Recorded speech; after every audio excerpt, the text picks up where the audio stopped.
ನೀವು ಕಾಣಲಿಲ್ಲ ಅಂತೇಳಿ ನನಗೆ ಭಾಳ ಚಿಂತೆ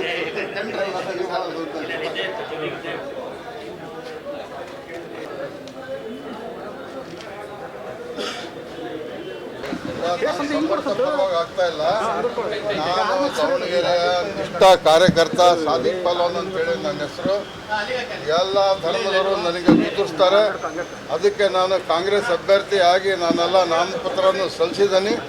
ಸೋಮವಾರ ಜನಸಂಖ್ಯೆ ಜೊತೆಯಲ್ಲಿ ಬಂದು ಮತ್ತೆ ಅರ್ಜಿಯನ್ನು ಕೊಟ್ಟು ನಾನು ದಾವಣಗೆರೆಯಲ್ಲಿ ಪ್ರಚಾರಕ್ಕೆ ಹೋಗುತ್ತೇನೆ.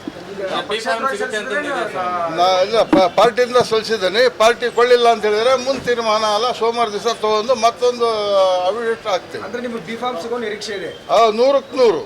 100 ನನಗೆ ಬಿ ಫಾರಂ ಸಿಗ್ತೈತಿ. ಇವತ್ತು ಅಲ್ಲಿ ಹೈಕಮಾಂಡ್ನಲ್ಲಿ ಸ್ಟೇಟ್ ಗೌರ್ಮೆಂಟ್ನಲ್ಲಿ ಮಾತುಕತೆ ನಡೀತಾ ಐತಿ. ಫೋನ್ ಬಂದಿತ್ತು, ನಾವೆಲ್ಲ ರಂಜಾನ್ ತಿಂಗಳ 1 ನಮಾಜಿ ಶುಕ್ರವಾರ ಹೋಗ್ಬೇಕಾಯ್ತು, ಅರ್ಜಿಯನ್ನು ಸಲ್ಲಿಸಬೇಕಾಯ್ತು. ಅದಕ್ಕೋಸ್ಕರ ನಾವಿಲ್ಲಿ ಉಳ್ಕೊಂಡಿದ್ವಿ. ನಮ್ಮ ಅಭಿಮಾನರು, ನಮ್ಮ ಅಣ್ಣ ತಮ್ಮಗಳು ಎಲ್ಲ ಬೆಂಗಳೂರಿನಲ್ಲಿ ಇದ್ದಾರೆ. ಒಂದು ಸೆಟ್ ಕೊಟ್ಟಿದ್ದೇನೆ. ಕಾಂಗ್ರೆಸ್ ಅಭ್ಯರ್ಥಿ ಅಂತಾನೆ ಕೊಟ್ಟಿದ್ದಾರೆ. ಅದು ಇರ್ಬೋದು. ಎಲ್ಲರಿಗೂ ಅಧಿಕಾರ ಐತಿ, ಎಲ್ಲರಿಗೂ ಸ್ವಾತಂತ್ರ್ಯ ಐತಿ. ಯಾರಾದ್ರೂ ಕೊಡ್ಬೋದು. ತಾವು ಮಾಧ್ಯಮರು ಕೊಡ್ಬೋದು, ನಾವೇ ಅವರೇ ಅಂತಲ್ಲ. ಅಲ್ಲ ಸರ್, ನೀವು ಮೊದಲಿಂದನೂ ಬೇಡಿಕೆ ಐತೆ ಸರ್, ಅಲ್ಪಸಂಖ್ಯಾತರು ಕೊಡಬೇಕು ಅಂತ. ಸರ್, ಇದು 4ನೇ ಸತಿ ನಾನು ಅರ್ಜಿ ಆಗ್ತಾ ಇರೋದು. 4ನೇ ಸತಿ ನಾನು ಅರ್ಜಿ ಆಗ್ತಾ ಇರೋದು. 3ನೇ ಸತಿ ಫಸ್ಟಿಗೆ 1,25,000 ರೂಪಾಯಿ ಕಟ್ಟಿದ್ದೆ.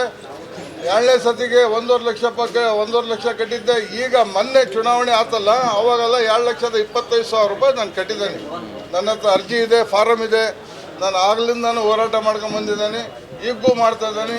ಈಗೂ ಕ್ಷಣಕ್ಕೂ ಸಂಜೆ ಊರಿಗಾಗಲಿ ನಾಳೆ ಬೆಳಗ್ಗೆ ಆಗಲಿ ಬಿ ಫಾರಂ ಕಾಂಗ್ರೆಸ್ಸಿಂದ ನನಗೆ ಸಿಗ್ತದೆ ಅಂತೇಳಿ 100ಕ್ಕೆ 100 ನಿಮ್ಮನ್ನು ಭರವಸೆ ಕೊಡ್ತೇನೆ. ಅಲ್ಲ ಸರ್, ನಾಮಪತ್ರ ಸಲ್ಲಿಕೆ ಮಾಡ್ತೀರಿ, ಕೊನೆ ಕ್ಷಣದಲ್ಲಿ ಕಾಂಗ್ರೆಸ್ಗೆ ಸಪೋರ್ಟ್ ಮಾಡ್ತೀರಾ ಅಂತ ಹೇಳ್ತಾ ಇರ್ತಾರೆ. ಆ ಹಿನ್ನೆಲೆಯಲ್ಲಿ ಅದು ನಮ್ಮ ಹೈಕಮಾಂಡು ಸ್ಟೇಟ್ ಗೌರ್ಮೆಂಟ್ನವರು ನಮ್ಮ ಬಗ್ಗೆ ಬಂದು ಏನು ಮಾತುಕತೆ ಮಾಡ್ತಾರೆ, ಆವಾಗ ನಾವು ತೀರ್ಮಾನ ತಗೋತೀವಿ.